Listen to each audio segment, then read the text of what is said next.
Welcome everyone to another episode of Unscripted Coding. Today we are going to be playing around with AI again, and very specifically GPT Engineer. If you've been following AI, there are of course lots and lots and lots of interesting projects coming out, and this is one of them with 42,000 stars right now. GPT Engineer is pretty cool. Basically, it leverages GPT, so OpenAI, chat-gpt, those kind of large language models, to actually create an application from scratch for you, acting like a software engineer.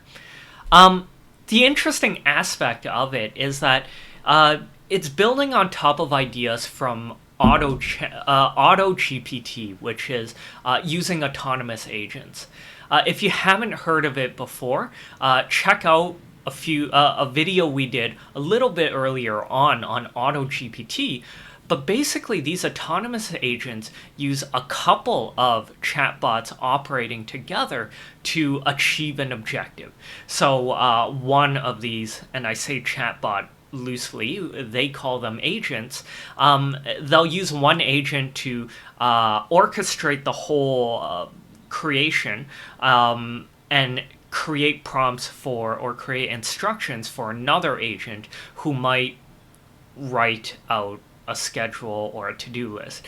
One that will go on the web to research it, one that will go and write the report or create the document that you've requested it. And auto-GPT, as flawed and unpolished as it was when we watched it, is able to send a couple of these agents out into the web and collect documents and write a report for you. Other people have used it to try and build businesses, create social media accounts, things like that. GPT Engineer leverages it and other technologies to create code from scratch. So you ask it to build an application for you. It it asks to clarify. It starts, again, very similar steps, creating some sort of to-do list or objective list, starts building, asks you more questions, refines, and so on until it builds a set of hopefully working code. I think it's worth just scrubbing through the demo video very quickly. This is all command line type of interfaces. So you document what you want it to build. Then it starts asking you various questions, clarifying questions. And at a certain point, it starts writing code. And in this case, it's writing, Python code. It's primarily Python because you are using Python to run it. It may have the ability to run the code, but Python generally has been what a lot of these autonomous AI and code interpreters have been using. But in their demo, it also writes a little bit of HTML and JavaScript. So I'm not sure how we get into this, but I wanted to just do this basically live, unscripted, see how we get. So I am gonna go for the stable release. I don't know if that's necessarily a great idea, but I created a new folder, just copying it here. I need to pull up command prompt. So I'll change a folder to my folder. What I'm going to do is create a virtual environment first.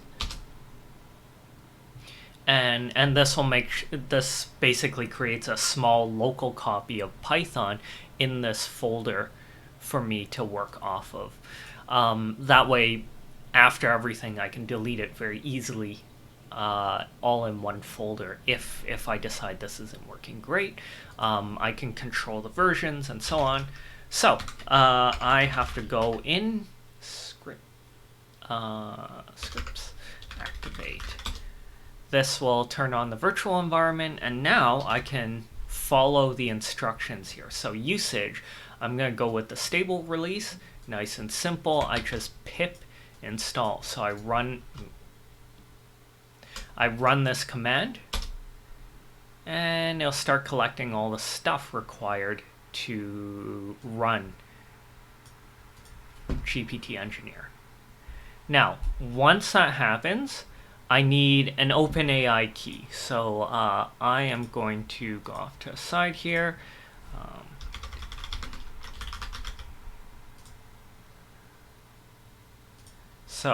I have a key on the side ready to go. Or create a copy of this and add your...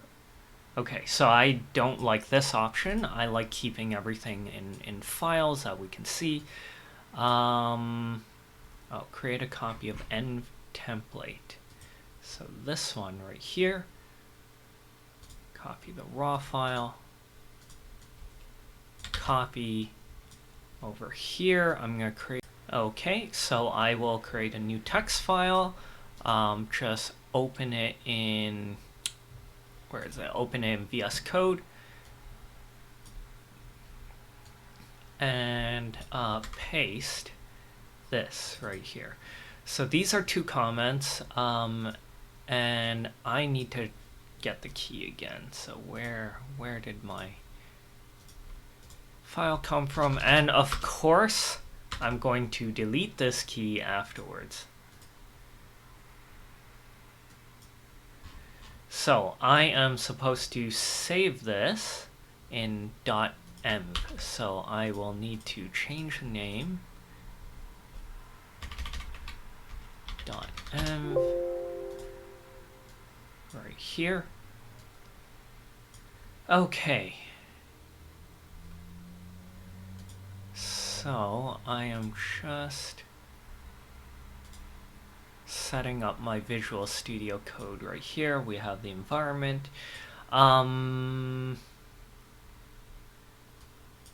Check Windows. Oh, there's a Windows specific set of version.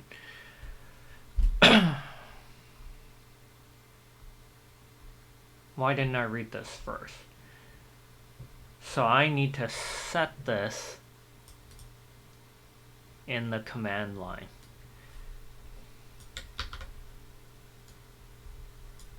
So I'll copy this here.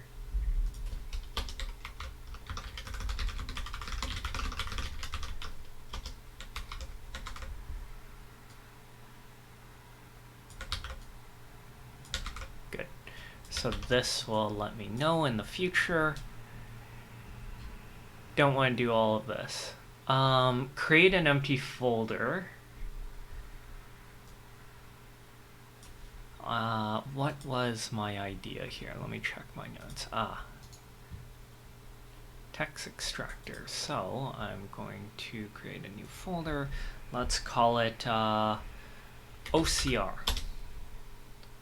So what I wanted to do, and this is an OCR, that's a bad name, text extractor.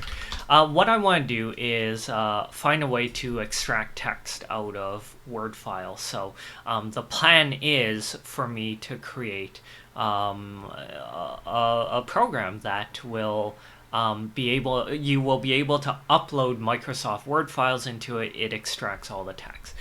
Very simple project, nothing too difficult. Now, fill in the prompt file in your new folder. Then we go into this section here.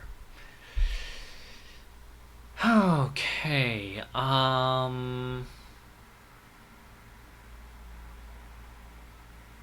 prompt file. Let's go back here.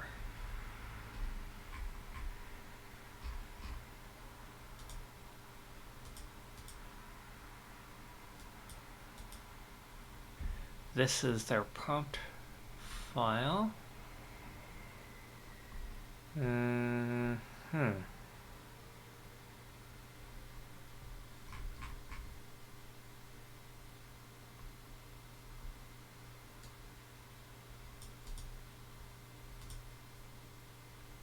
Well, okay, so it really is just plain language here. I guess I'll set up another file here.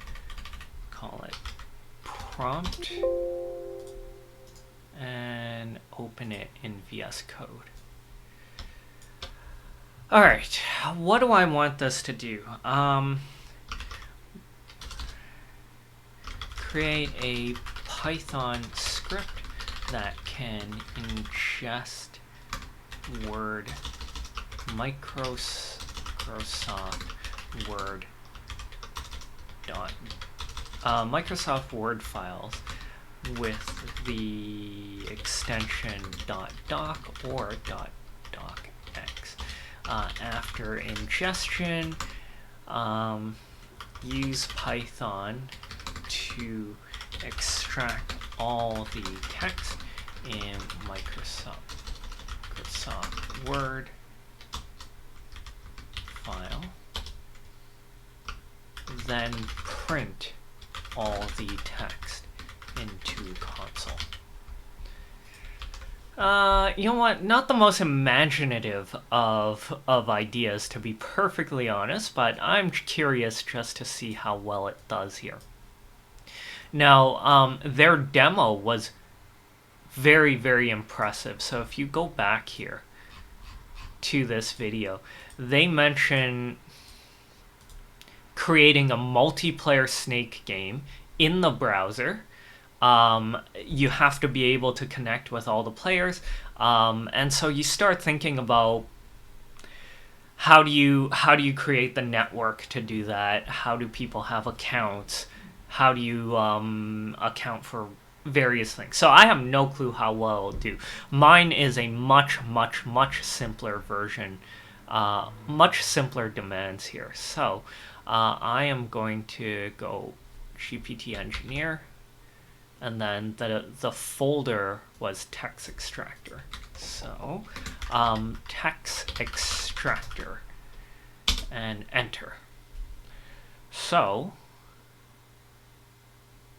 of course, I was supposed to set the OpenAI key first, so that is my mistake here. And then we will go one more time here. Shoot. GPT Engineer, text extractor.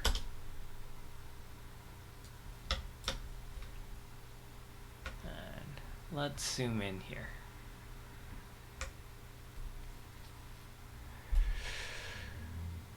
Okay, so they have a series of questions they've asked, all very reasonable.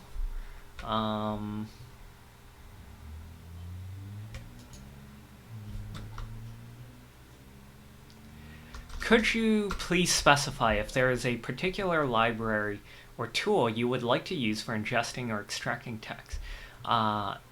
No tool or library in particular. So I don't really care how they achieve this.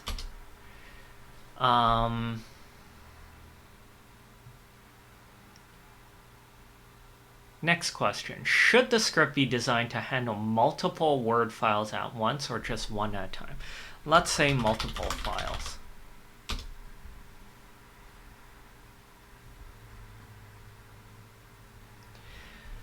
How should the script handle non-text elements like images or tables in the Word file?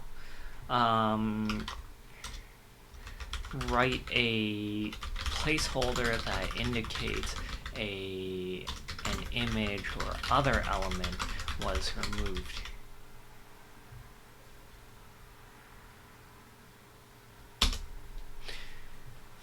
I could have thrown it more of a challenge of find a library that can identify what was in the image.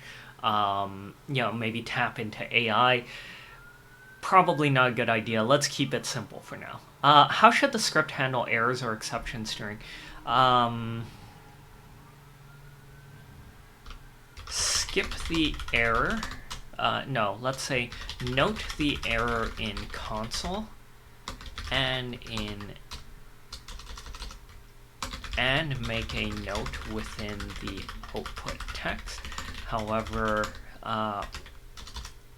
the script should continue to run.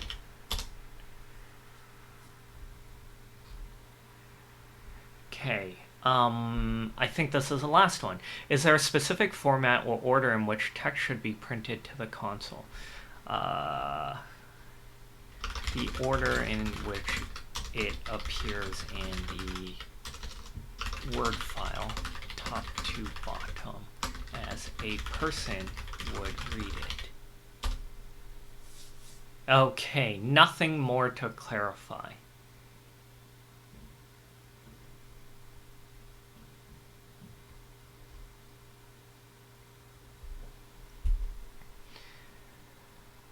So the core classes, functions, and methods necessary: extract text from Word, handle non-text elements, print text to console, and a main function. So it looks like they're going to create 4 separate files.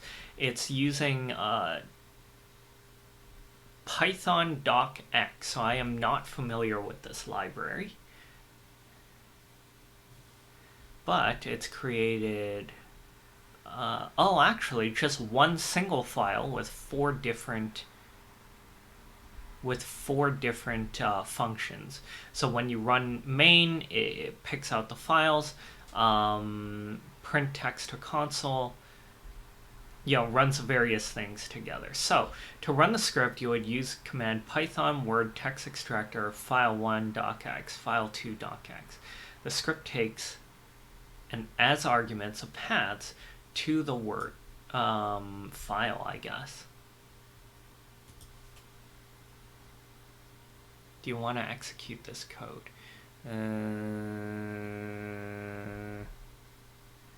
Activating a virtual environment inside a virtual environment. Wonder how that would work. Let's see what happens if we do that. So you can see that it's created a few different folders here, but workspace is where all the files come in, and they created a virtual environment here. We did not have the right file, so I am going to find a suitable Word document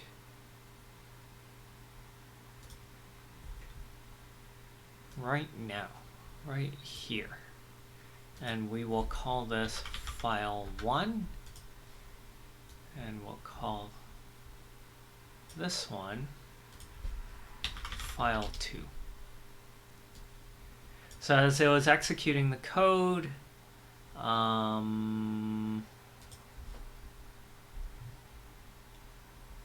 did the code run at all? Yes. No. Didn't do everything I wanted. Didn't do anything useful. The 2 files did not exist in the folder. I would like to run the Python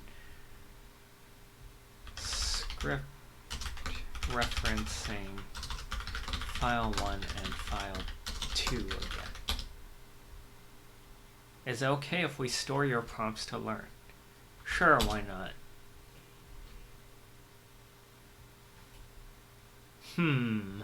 Okay, so I'm going to exit out of here. No, you know what? I'm going to run another different command prompt here. CD to this one. Let's go into, let's just copy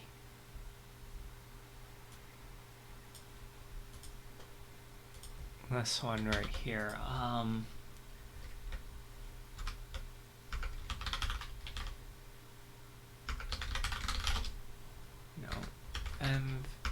Script activate.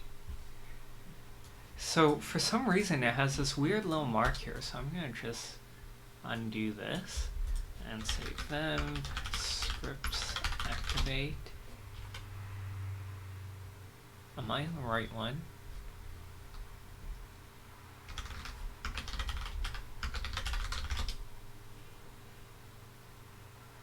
Why is that? Oh. Very weird. Doesn't follow the standard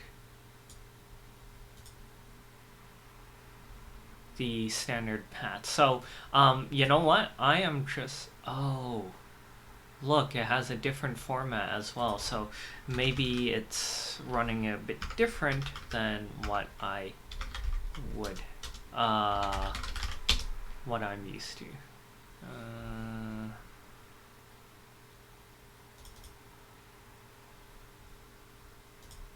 Alright. You know what? Not important. I'm just going to start from scratch here. Python mvem.vem. So I'll create a new virtual environment, reinstall the requirements.txt all over again, and see if it works that way. Tick, tick, tick, tick. At least looking here, this all makes sense. The code might be imperfect, but at least it was going the right way. Okay, so virtual environment, and then it was pip install our requirements.txt.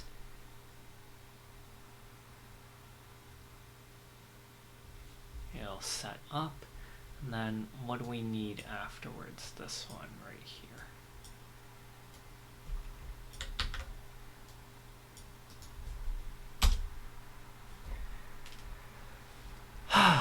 Error reading file to DOCX, but file 1 seems to have printed just fine.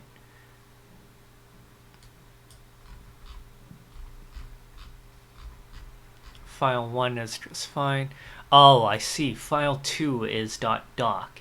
Now, I was very clear that I wanted the .doc to be... okay. This is my fault. So let's try and run this again.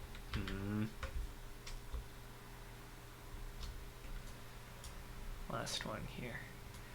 So it's not that I didn't follow my instructions. It just was expecting a docx file. So if I do .doc, doesn't accept .doc files. So that doesn't surprise me because the library was Python docx or something along those lines.